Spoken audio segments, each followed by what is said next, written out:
life tends to have a lot of lessons that sometimes we have to learn, and other times,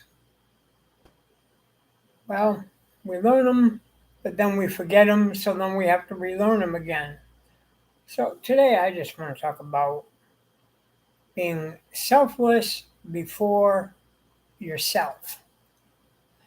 Now I know that's a tall order to have to take, but think about who it benefits. Who can really be on the good receiving end of a selfless deed? Not that, again, you're looking for a pat on the back, you know, you're not looking for a certificate, a good citizenship award. Um,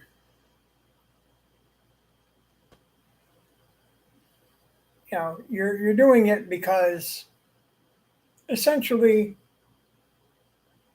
you care.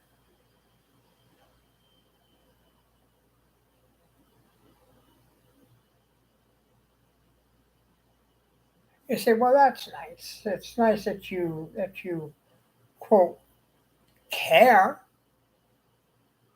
but I'll I'll be okay.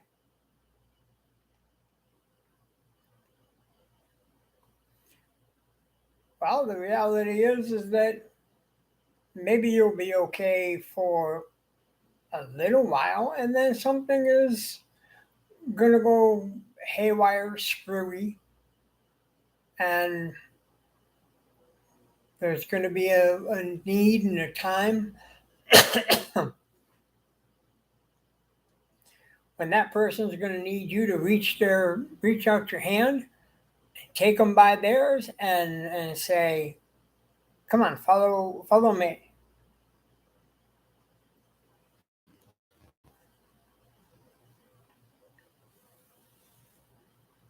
Especially in the case of people who are sick.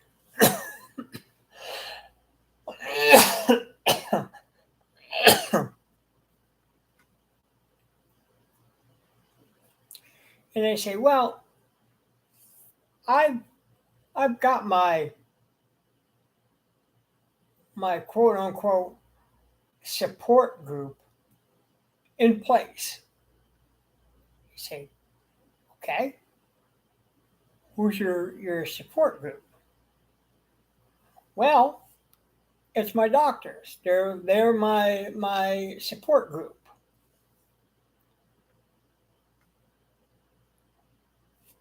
Well, what do these quote unquote doctors do for you? Well, they take good care of me. Okay, how do they take good care of you? Explain.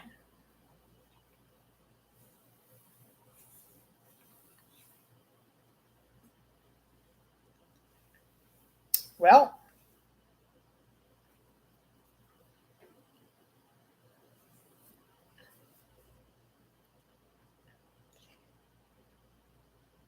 they give me my medications. They give me injections. They operate. They hospitalize me. They tell me I have A, B, C, and D, and they make me as comfortable as I possibly can be.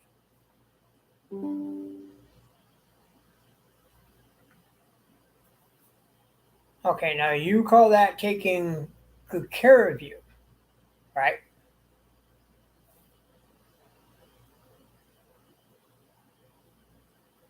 Yeah, I call that taking good good quality care of me. Why shouldn't I? Why wouldn't I call it? Well, because it's not really taking good care of you.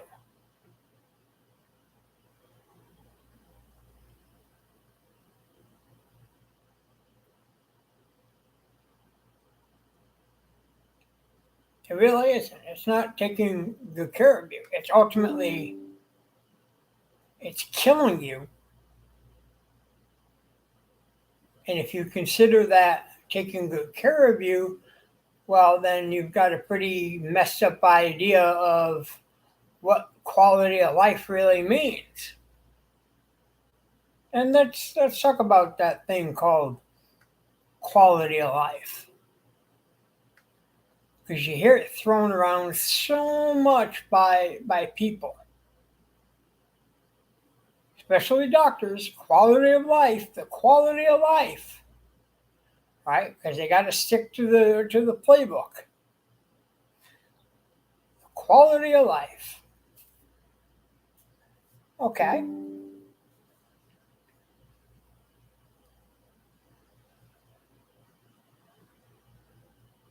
Now, when I hear them talk about quality of life, first thing I think of is, yeah, they just want you around so that you can just be an experimentation for 'em. You're something new for them to play with. You're a shiny new toy that they get to break.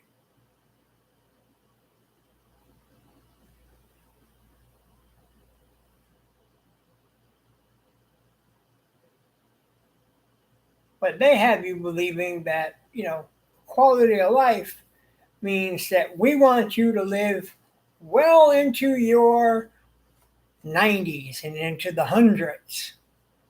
We want you to live a long, long, long, long time.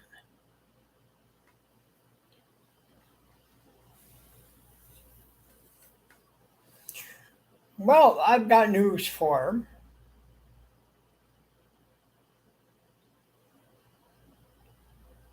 We're all here on what you can call the good humor plan.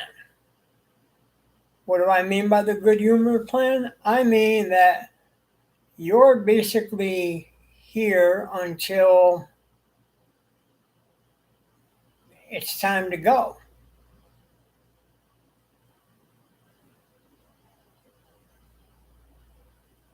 And I have never, ever, ever, ever seen it written down, etched in stone, or anything else where it says, take good care of your needs first. In fact, I've seen the direct opposite, and I've read the direct opposite.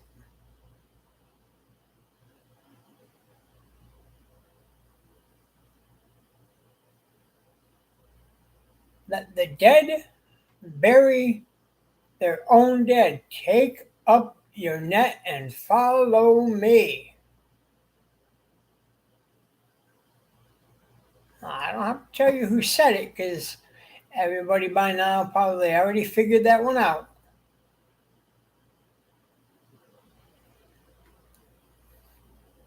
But it doesn't mean that,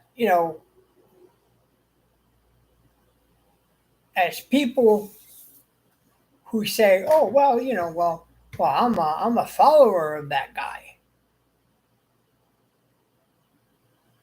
I'm a follower of him.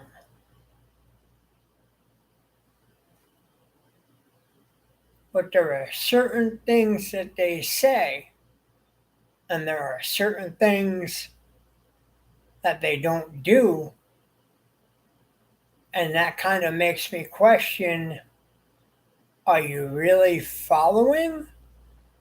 Or are you just mouthing the words and mimicking the action, but when it comes time to go get your feet wet, when it's time to go deep into the water, you're the guy that's hesitant to get in the water. You're the guy that don't want to get in the boat. You don't want to go do it, and you're not going to be made to go do it.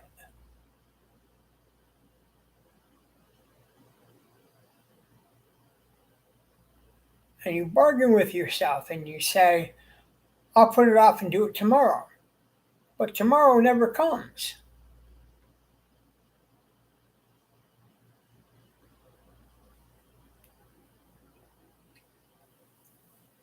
Somebody reminds you that, you were supposed to do this, and you say, well, I I forgot. Reminds me of a little girl that I once knew. She's an adult now, and she, you know, much older. But let's just say that her family lived in, I would say, absolute disarray, squalor, slept on bags of garbage that never got chucked, had bugs.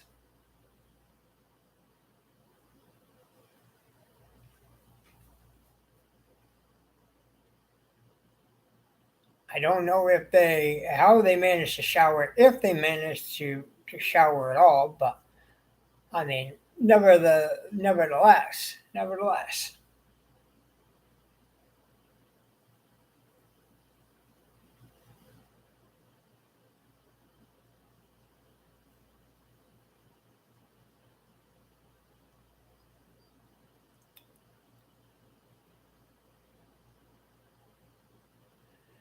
And this cute, adorable little girl, who again is all grown up today, and much better off than what she was when she was a kid,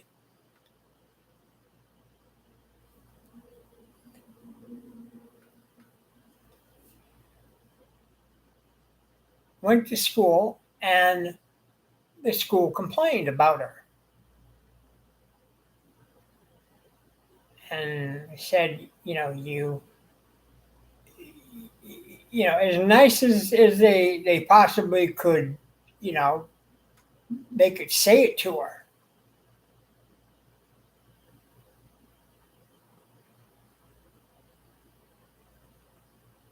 But basically, it was you got to put on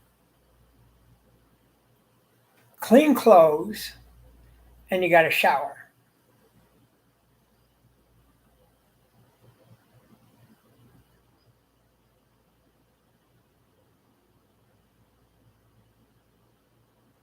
And the next day, of course, was picture day. And the teacher confronted her and said, I thought I had asked you nicely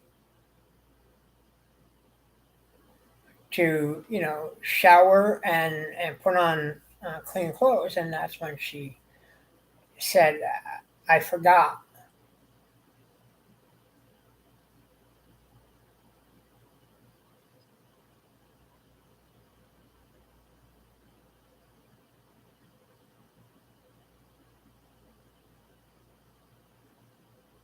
Well, the sad news is that they were essentially broken apart. The other kids were taken and put into foster care,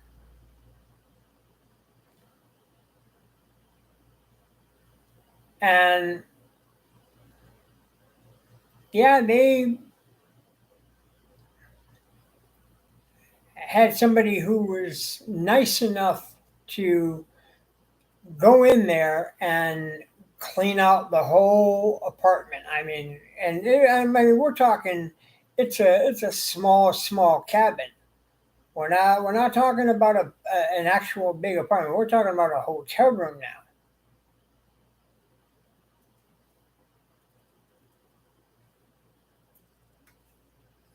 How do I know? Well, because they were they were my neighbors. I lived in the very same hotel that they lived in when I was a kid. Lived there for a long, long, long time, 18 years almost.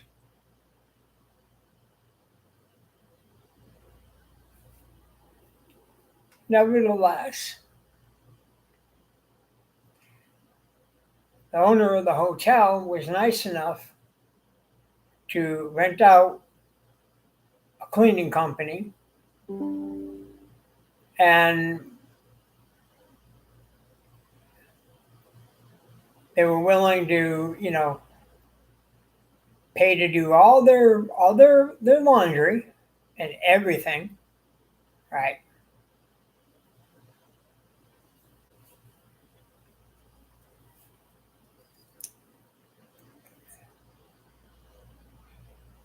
And they still continued to live, at least while they were there. They lived in squalor, obvious.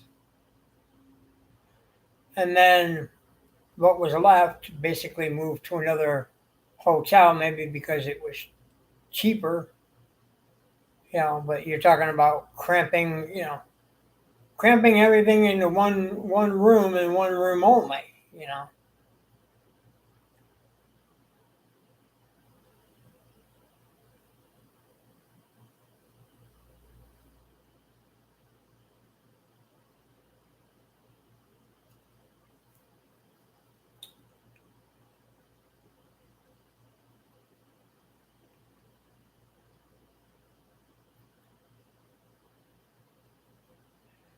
But it was a selfless deed.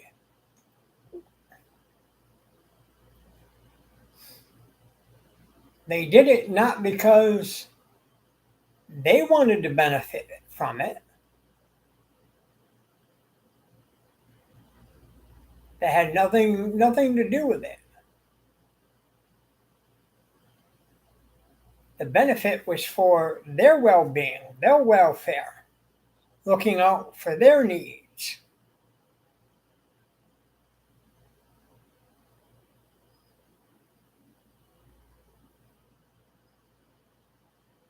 Now I can report that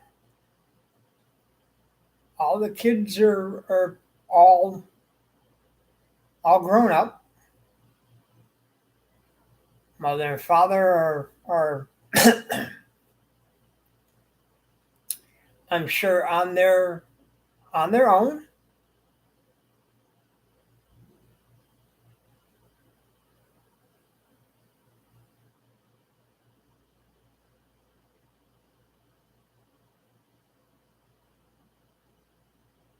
But you see, we need to be more like those people that say, you know,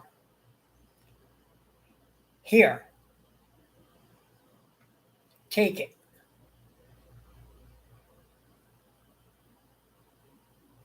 You don't owe me nothing for it.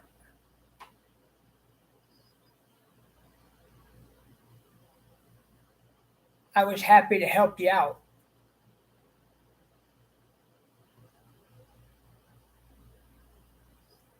Not like these people that, they help you and then they turn around and they say, well, okay, I helped you and now you owe me.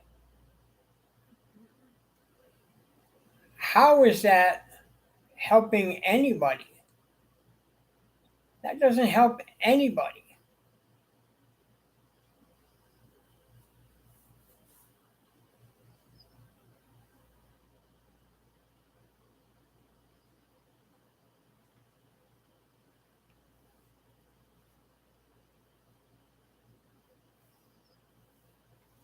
Like a cousin who, helped out as far as getting my apartment all cleaned up from top to bottom, refurbishing it with stuff, doing this, that, and the other thing. And with that, let me be right back.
Okay, so where was I? Oh yeah.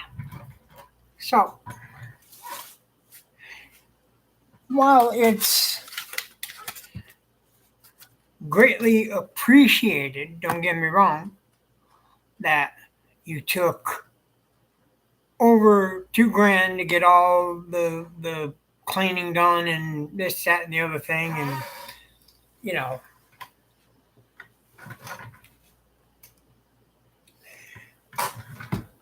that's that's all fine, well, and good.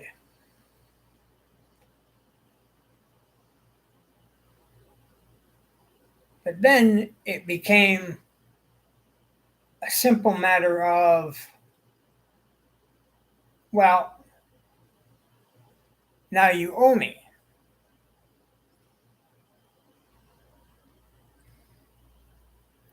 And I mean, I've had another cousin who, was willing to help put up security deposit money.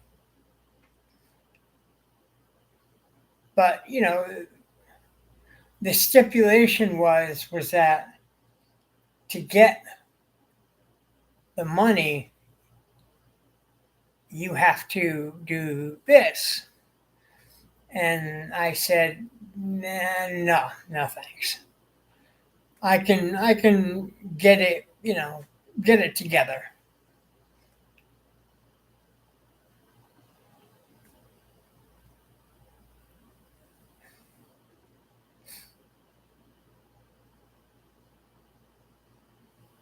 And he immediately backed off and didn't say a word, which was the smart thing to do because you don't want to get caught in those kinds of traps.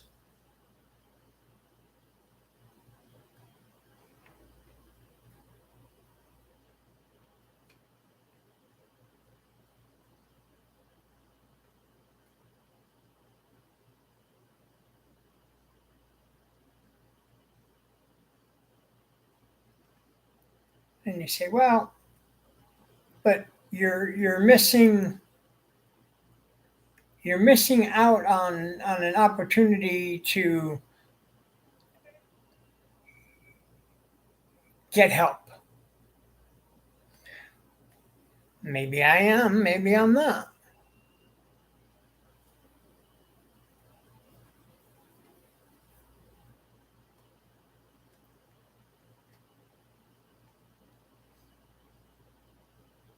You say, well, what do you mean? You are. You're missing out on getting help. All because you don't want to do this? Yeah, because you want a gift to come from the heart with no stipulation.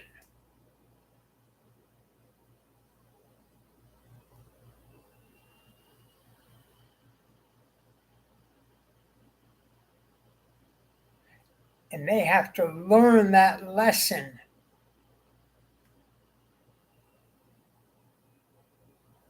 that if you're going to offer help, then you have to be willing to take the gloves off and say,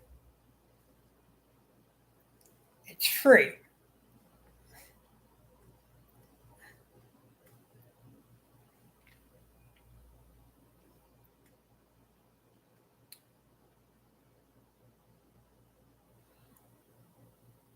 Now, again, you may think this sounds crazy, but many, many, many years ago, there was a company called Household Finance. Now they're an old company, and people back in the days, of course, would go to Household Finance and they would get money to get help, but then they would end up paying them back and their payback was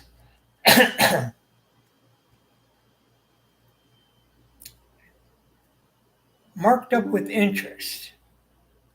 So you would pay you'd end up paying higher than what the original rate was.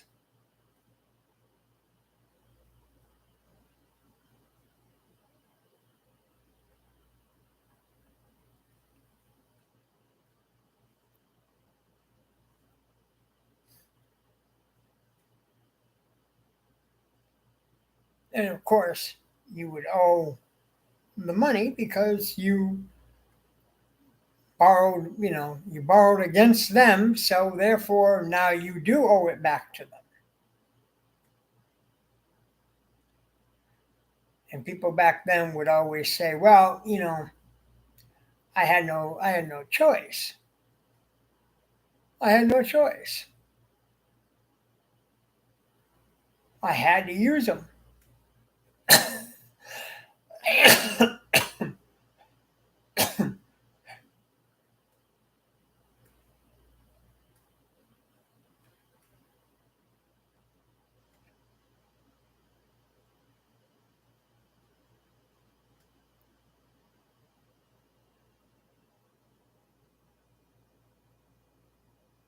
They were the only way I was going to be able to pay off a bill, get a new car, whatever it was that you were looking for.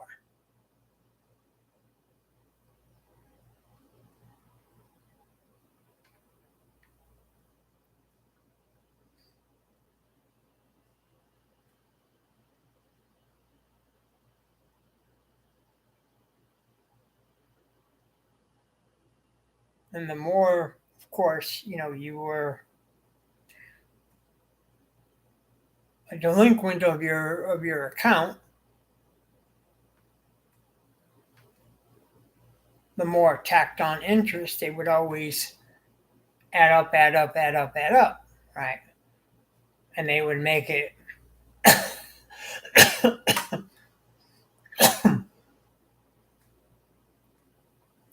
they make it totally, what's the word I'm looking for?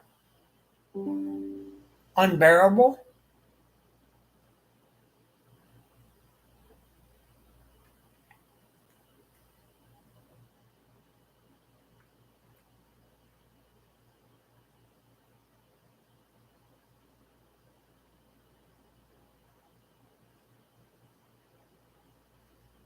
To the point where they would end up, sending their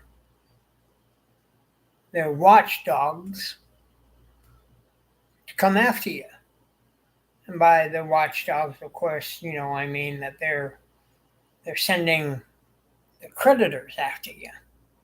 And the creditors start in. Where's the money? They don't want to know nothing more. They just want to know, where's the money? When are you sending it in?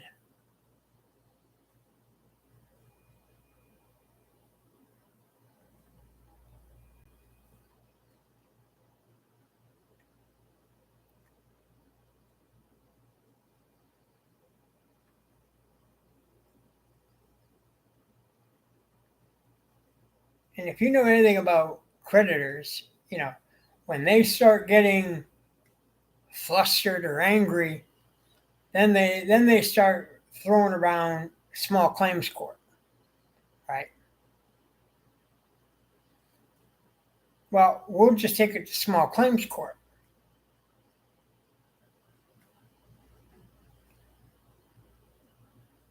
And my mother used to get mad at him and hang up on him and say, go ahead, take me to small claims court. You'll never get it. Click.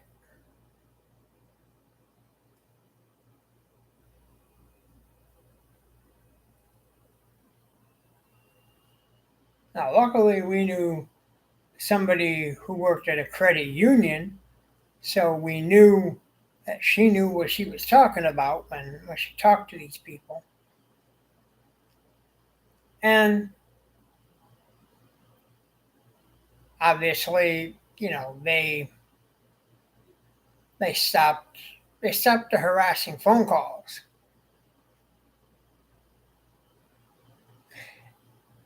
Except for the creditor who was calling on behalf of the ambulance services.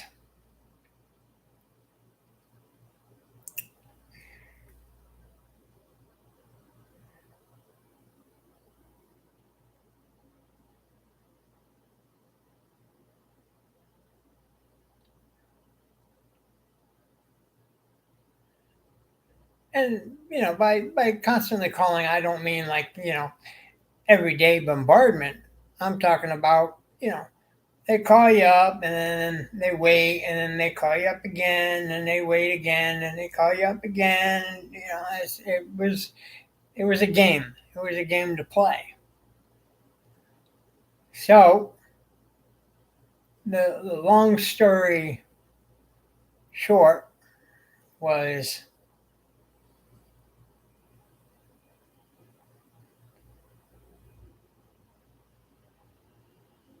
I ended up getting on the I ended up getting on the phone not once, twice,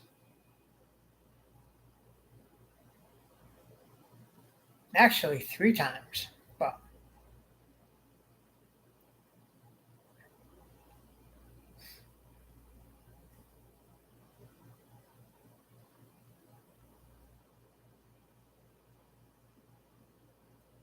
but in this particular case, they pissed me off.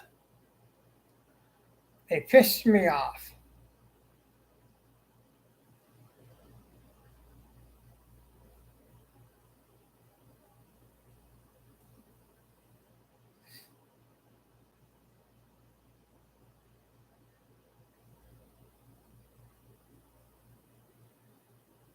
because this guy on the other end was yakking away about well, your mother owes for an ambulance service bill. And I said, you really should be, billing the insurance because it's the insurance that really, you know, is paying for it.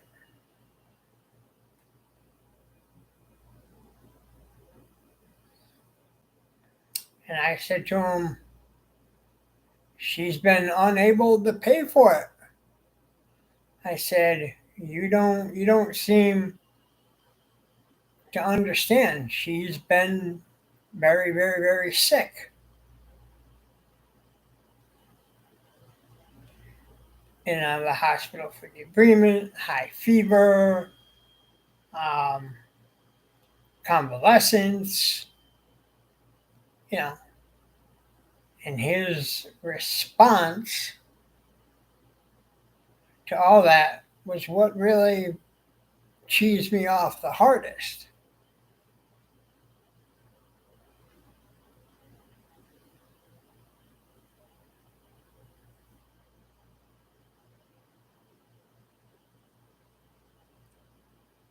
He said, so? And I'm thinking,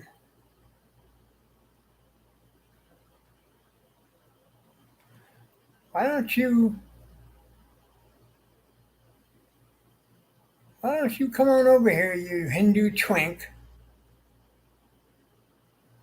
and tell me so to my face?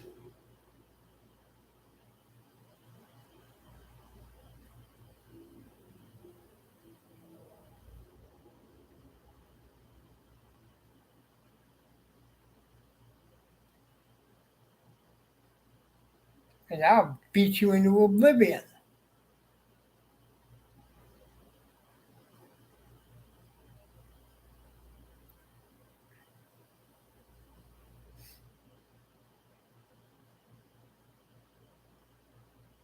And of course, they all try the intimidation tactic. You know, well, we'll just go to small claims court. Well, go ahead. If you think small claims is going to rule in your favor, you're crazy, dude.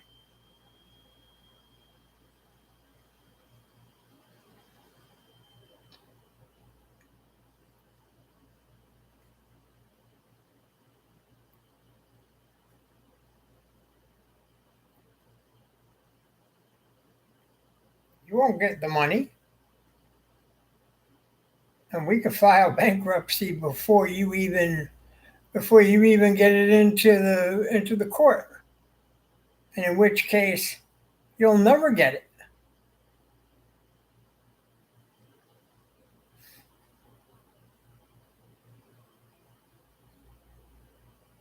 All that debt all gets wiped clean for 7 whole years. Debt's done.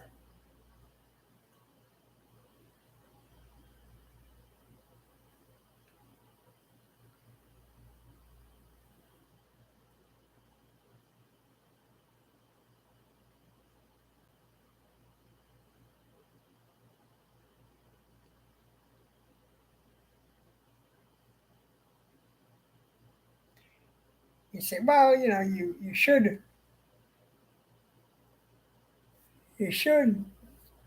just pay them. Well, sometimes people can't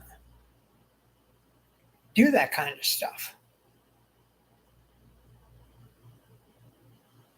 It's not like people have money trees growing in their backyard. My mother used to always tell me that all the time. We don't have a money tree in the backyard. I can't just go pluck money off of it whenever I want it. I can wish.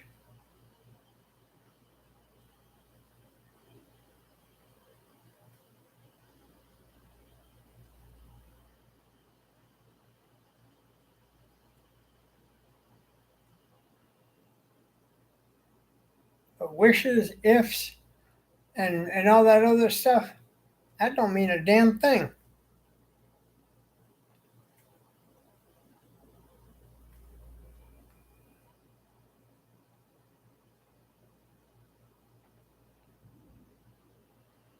Grandma had balls, she'd be grandpa.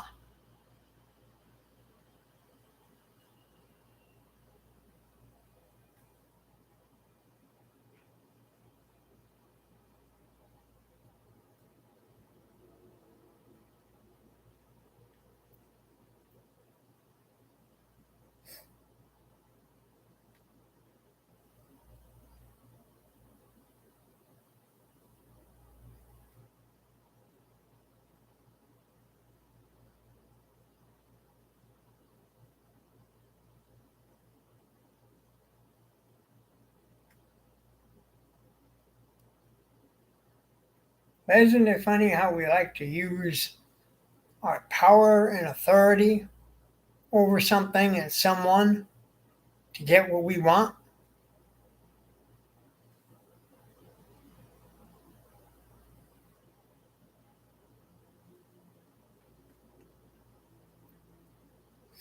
Reminds me of a living condition that I was in at one point, where moved in with a family, and this guy is supposed to be the quote unquote pastor of the church with his family, right? And so he says in the beginning, stay as long as you like. Well, it's going to be a little while because, well, you know,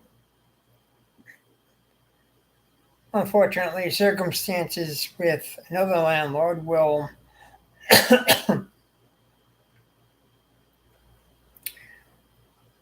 prevent me from getting another place anytime soon.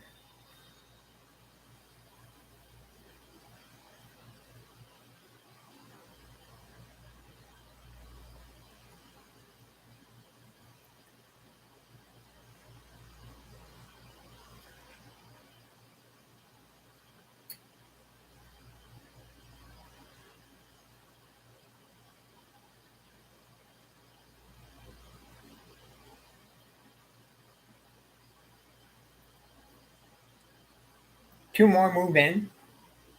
Right. So we occupy the basement area.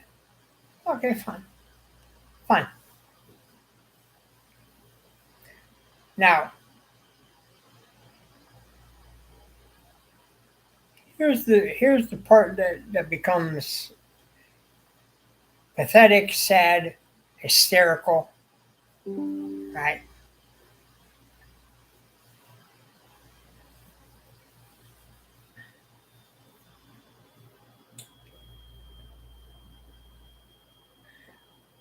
Now everybody's basically paying rent, which is, again, the right thing to the right thing to do, right? Pay rent.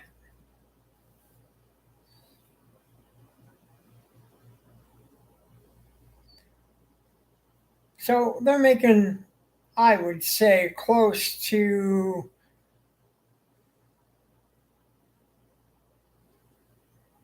$1,000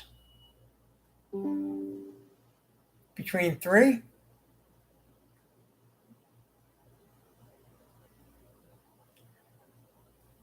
But the problem is that he's not working. She is working, and she feels that all the burden is coming down on her all of a sudden. But it's everybody else's fault.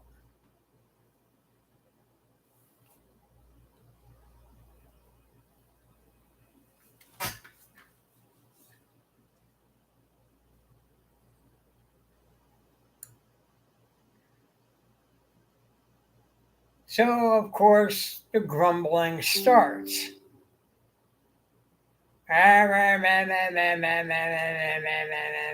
Right.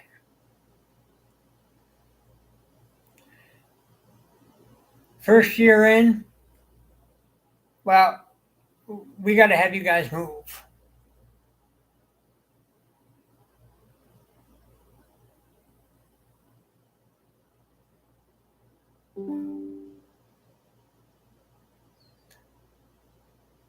Which, we think is totally and completely unfair.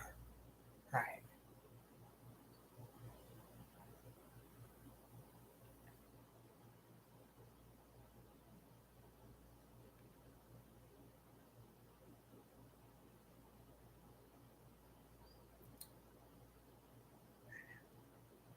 So things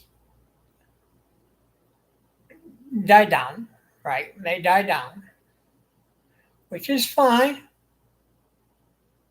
right?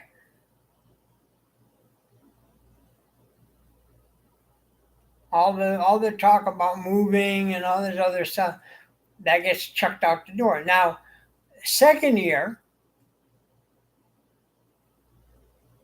again, we come back and it's the same grumbles and the same groans. And the talk starts back up again.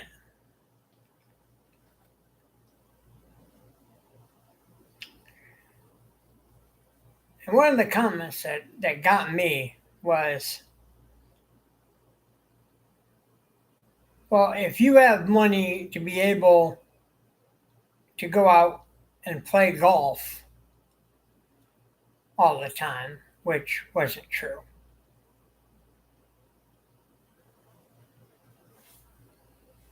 Right?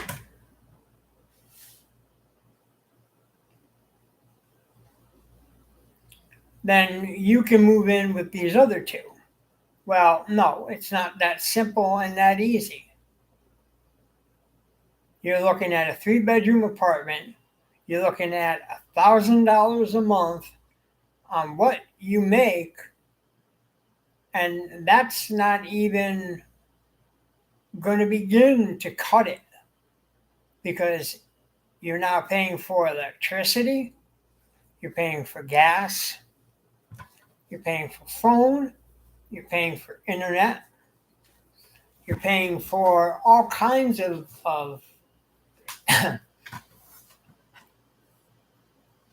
all kinds of things that, again, you can't afford.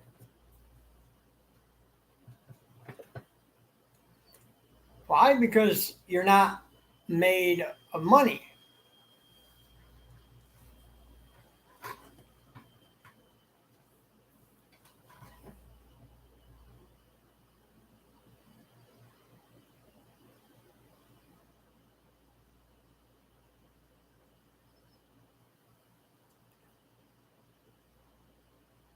Now, here's the funny part.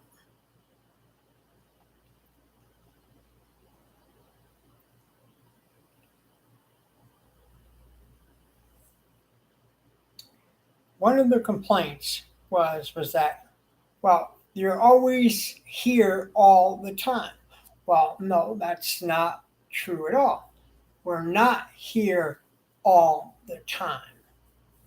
We're not here all the time.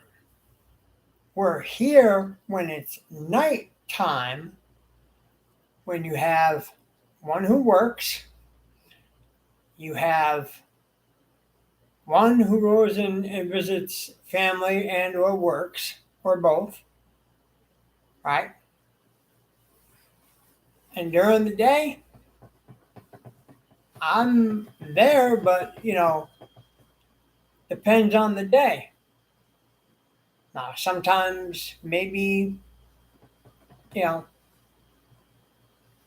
I'm at Cape Cod for a weekend, or I'm at this place, or I'm at this place. So I'm not completely there.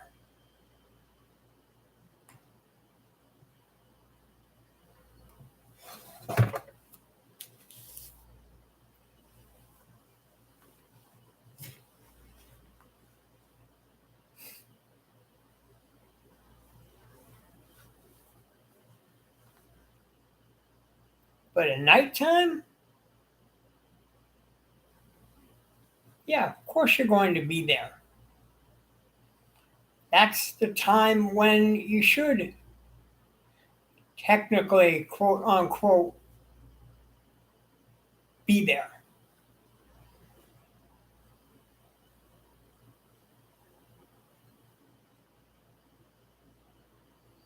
And it's funny because the son complains about the food, but see what I felt like saying was,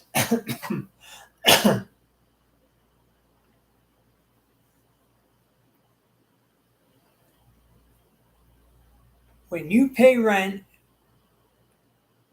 and you help pay for utilities that you use, and you pay for food that you eat out of your refrigerator, right? Then you can tell the rest of us about what we can eat and what we can't eat out of the refrigerator. We pay our rent, we pay our dues.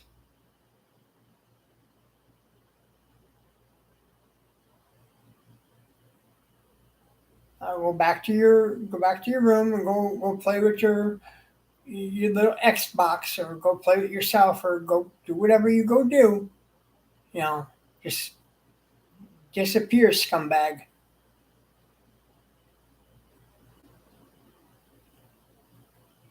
But of course, it never came down to that, because there was never a meeting where there was an ability to be able to say something like that. But I would have loved to have interjected that one.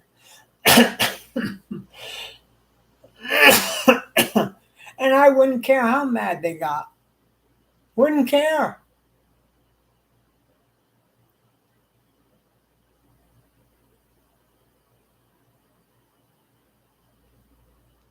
You contribute nothing to the house. Nothing. But you eat the food, you drink the drinks, you use up the electricity, You use up the water, therefore, guess what?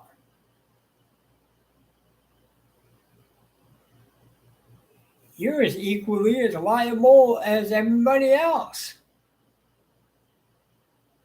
And the fact that they don't charge you is a crying shame because you're not really learning anything by just living off mommy and daddy's tit.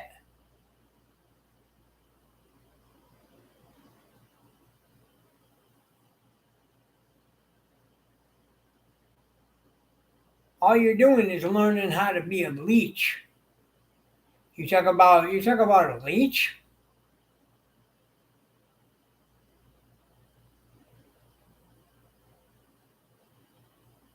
You see, we got away from our parents.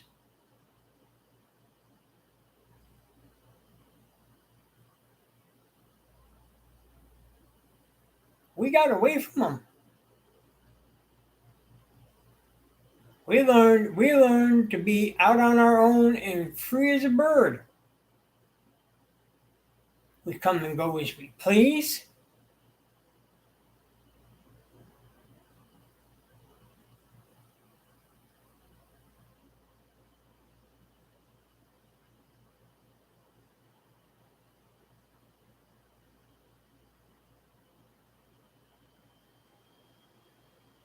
We don't live by some BS curfew.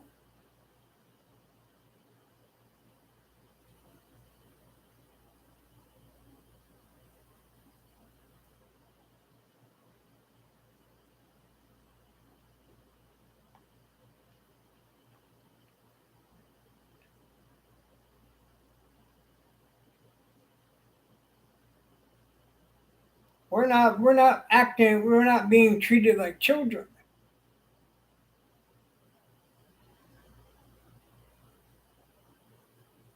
We're tenants. We're not guests. We're tenants. We legally pay rent. We're tenants.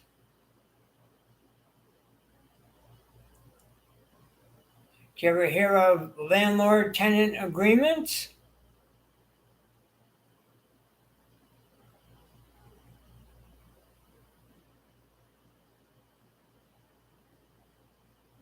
And yes, landlord tenant agreements do apply to people that are living in somebody else's house.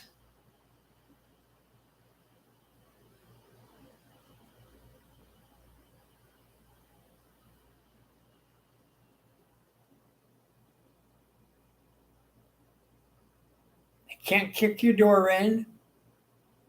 They can't tell you you're evicted for no apparent reason. They can't take your property.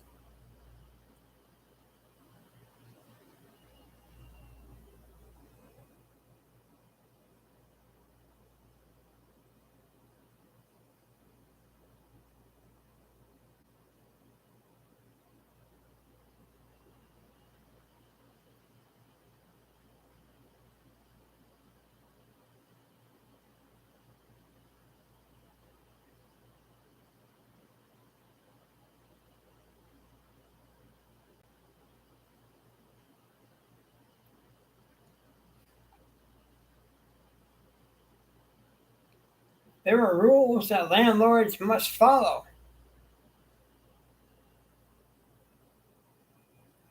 Besides the usual landlord rules that say you have to fix problems,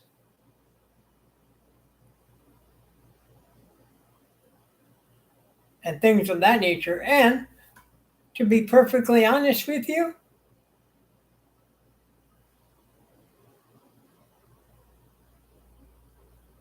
unless you're making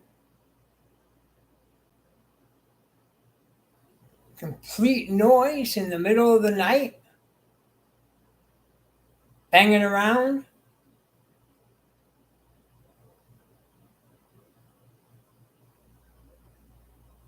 walking in and out, isn't considered a noise complaint.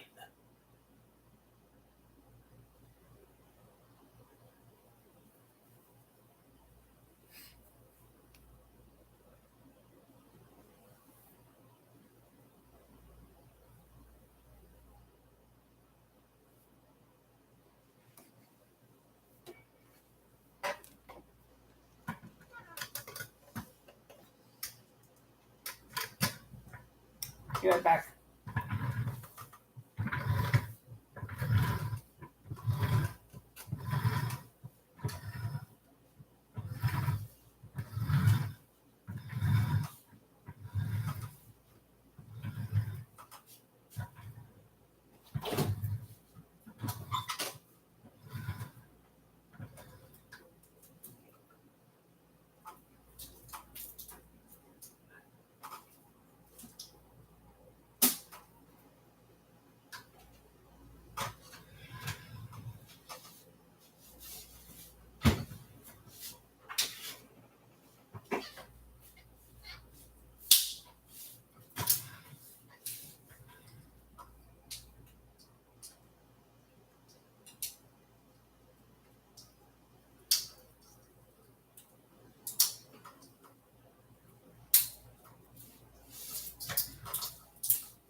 So eating food that you help pay for, walking around, being there, that's all. That's all within the rules, folks. But of course, they just want to use what they have over your head, because then they can say, well, but you're a nuisance, you're a problem. Well, no, the nuisance problem was that you were stressing your wife out, and that you weren't working and making an income, and she was the only one making the income. But even we know that that's not true, because again, you were making close to $1,000, which pays off for a few things here and there. Plus, you were getting additional help. So, therefore, you can't complain.